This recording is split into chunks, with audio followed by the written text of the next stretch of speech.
Buenos días. Hoy quisiera hablar sobre ampliar el tema de la geopolítica de Iberoamérica con respecto a mi breve charla anterior. Lo importante en estos días, por supuesto, es la visita del presidente Obama a Cuba, algo impensable 5 años atrás o 10 años atrás. Después de un bloqueo y un corte diplomático de 50, 60 años, 65 años. Finalmente, Estados Unidos no consiguió su propósito de neutralizar y disolver el sistema socialista de Cuba. Y Cuba pudo, a través de enormes esfuerzos, continuar existiendo dentro de su socialismo y después de la caída, de la capitulación de la Unión Soviética, algo que era impensable hace 25 años atrás, casi 30, porque ya se empezaba a perfilar los problemas cuando se nombró a Gorbachev primer ministro del secretario general de la Unión Soviética y presidente del Consejo Supremo. Y después le hicieron el presidente de la Unión Soviética. Pero eso fue a partir del año 85. La Unión Soviética capituló en el año 91.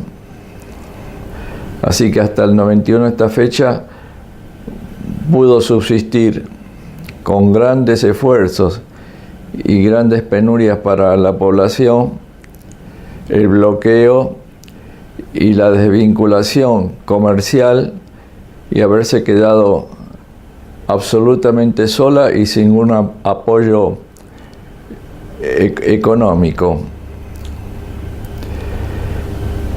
Pero pudo superar eso gracias naturalmente a la dirección que tuvo firme del comandante Fidel Castro.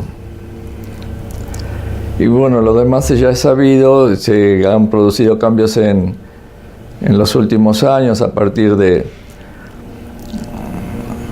la enfermedad de Fidel Castro y la asunción del poder político y del Estado de Raúl Castro, y comenzaron las modificaciones al sistema que eran realmente muy necesarias. Quedó demostrado que el Estado no puede proveer todos los bienes y servicios al conjunto de la población y que hay servicios que deben ser efectuados por actividad privada. Eso se fue permitiendo y hasta llegaron a la idea, a la convicción de que bueno, la gente puede comprar y vender la propiedad privada individual. Además de la propiedad colectiva, existe la propiedad privada individual. Todas estas cosas se habían practicado con éxito en Yugoslavia de Tito, hasta que en la década del 90 decidieron estratégicamente quebrar a Yugoslavia. fue bajo la presidencia de Clinton. Eso es otro tema. Bueno, lo notable es que se produce un rapprochement entre Estados Unidos y Cuba y probablemente la normalización de las relaciones, en el sentido de que Estados Unidos tiene relaciones diplomáticas y a su vez bloquea. Un bloqueo o un bloqueo económico es un acto de guerra económica. En otros tiempos y en otras dimensiones sería un casus belli.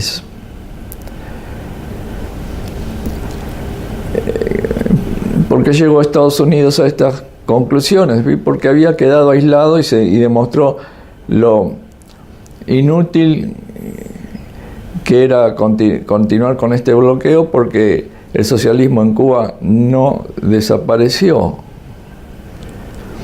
Y la idea de Estados Unidos, siempre que es el país capitalista, el primo inter pares y hegemónico naturalmente, era eliminar cualquier vestigio de socialismo en el continente.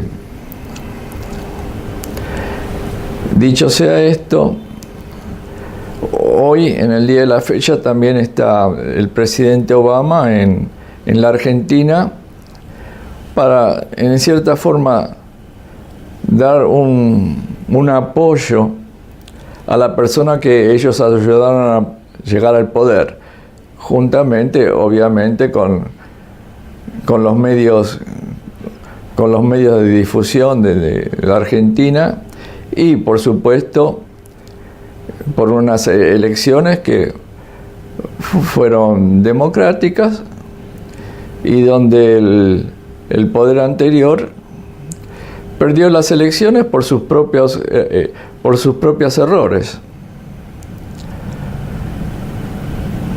La idea de que en Sudamérica se había tornado un giro a la izquierda con los gobiernos de Chávez, con el socialismo bolivariano del siglo XXI, Correa con un gobierno progresista, no socialista, Evo Morales con un gobierno de corte socialista, pero que responde a los intereses nacionales de Bolivia.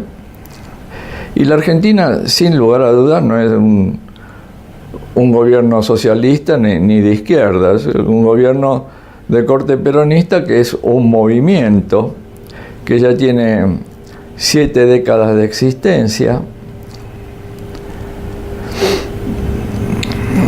que a veces opera con las grandes corporaciones nacionales e internacionales y con un manejo de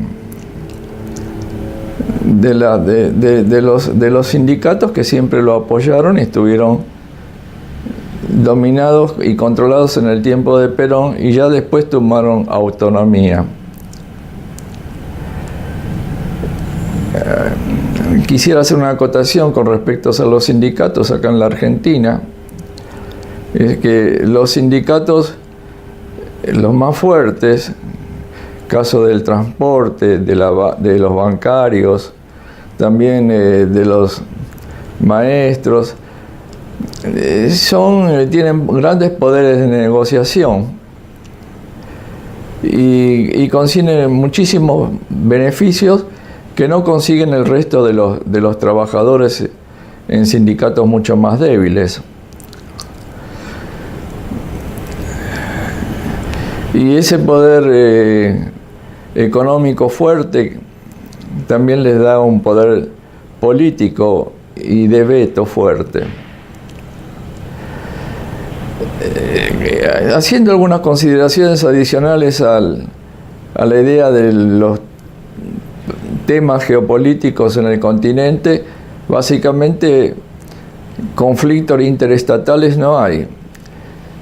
La injerencia de Estados Unidos, que ha sido siempre, a partir prácticamente de la fundación, la creación de la doctrina Monroe,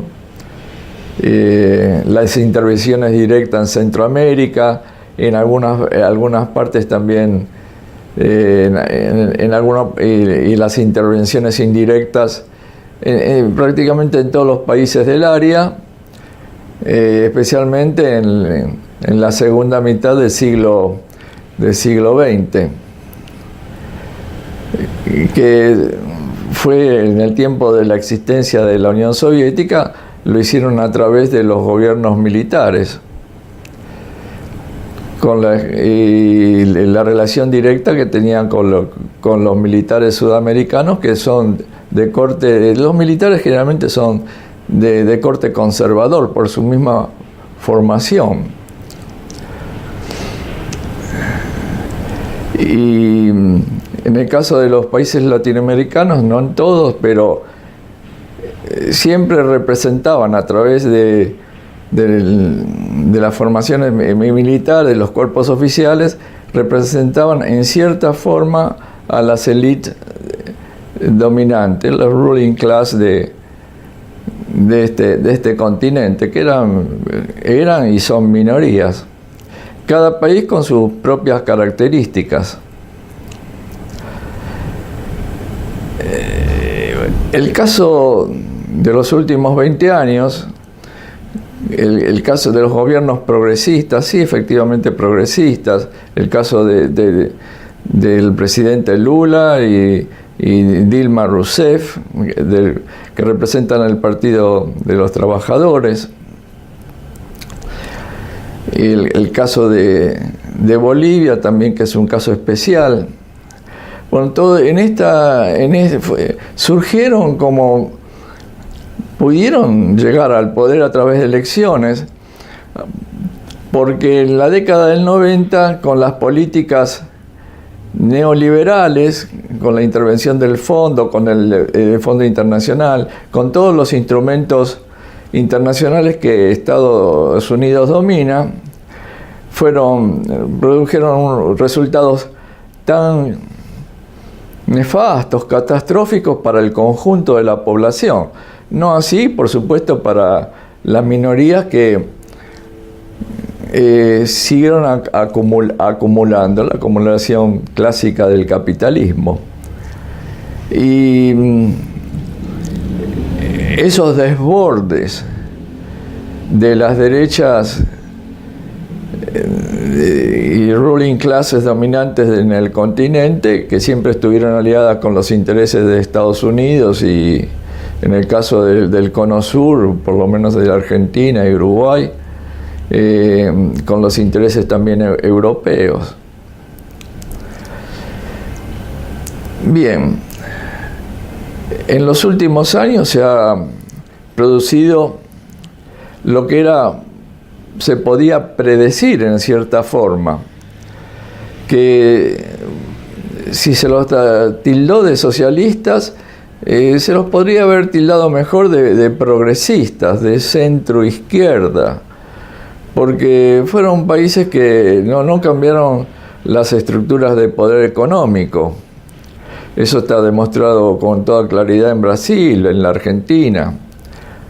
Por supuesto, los países del Pacífico están dominados por sus minorías como siempre.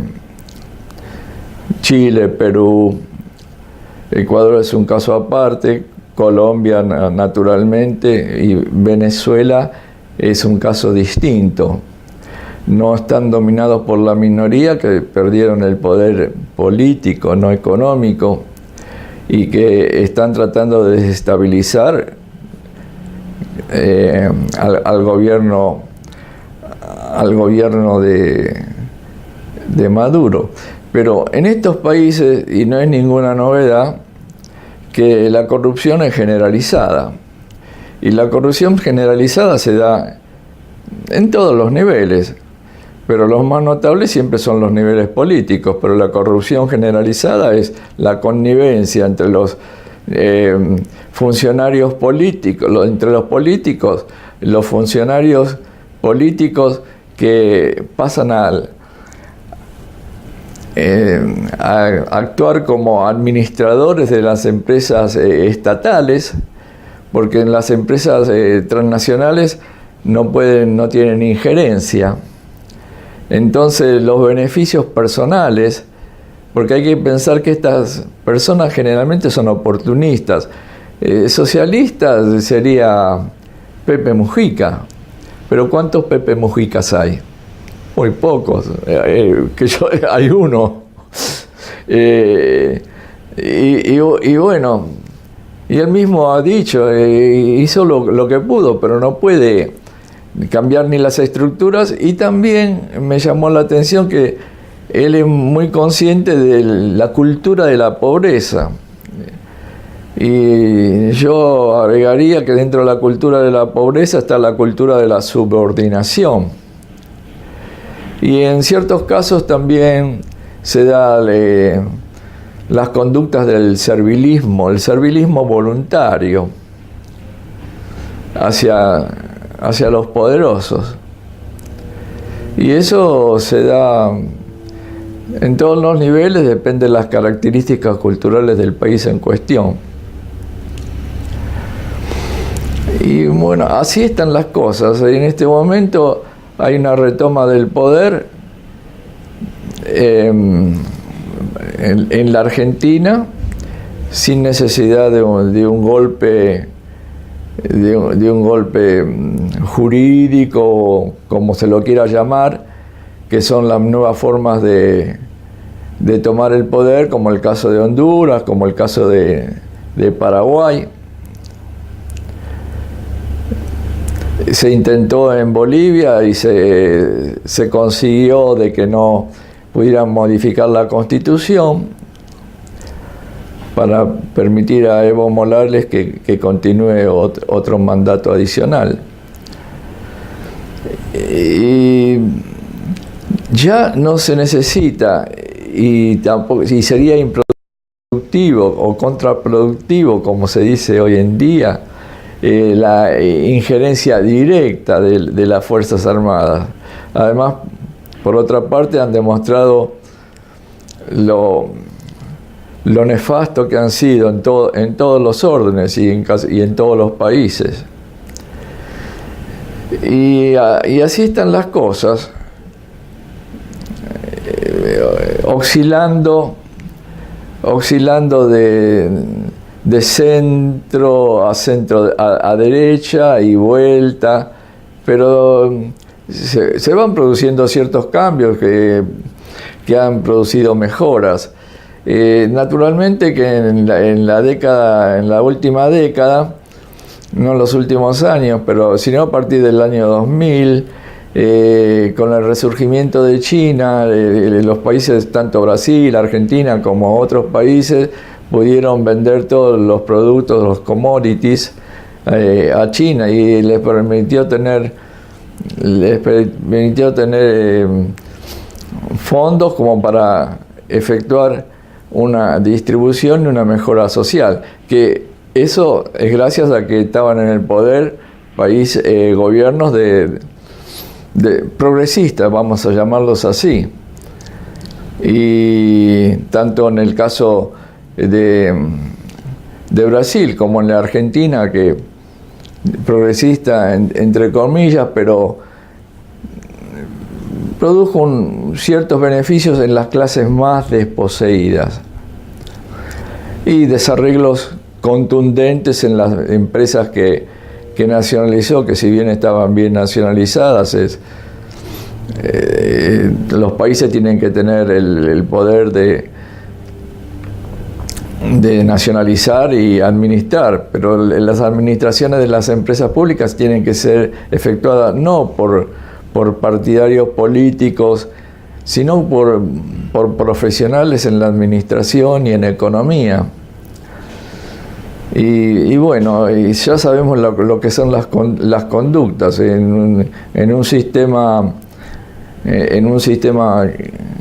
capitalista que se basa en el consumo y en el consumo suntuoso y en el lujo. También los que toman el poder entran en ese tipo de estilo de vida y ven la posibilidad de mejorar su situación económica y social. Y eso es lo que hacen, en formas lícitas o dudosas, generalmente dudosas. Y eso produce una reacción también en el conjunto de la población. Y por eso que tienden a perder las elecciones, pero siempre ayudadas,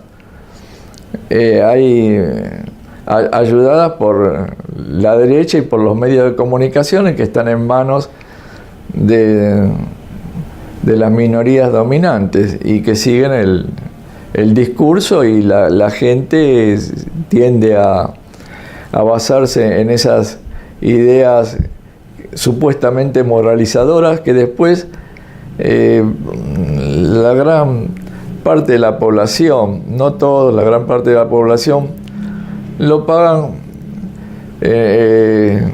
como se dice normalmente en castellano, los platos rotos, van a pagar los platos rotos.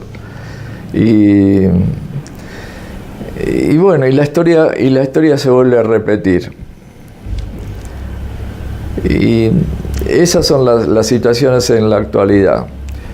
Minorías de derecha que toman el poder político, Estados Unidos que vuelve a reinsertarse en la región, que nunca dejó absolutamente de sus injerencias. Naturalmente que ellos están muy ocupados en el Medio Oriente, en la franja de inestabilidad, como clasificó Brzezinski.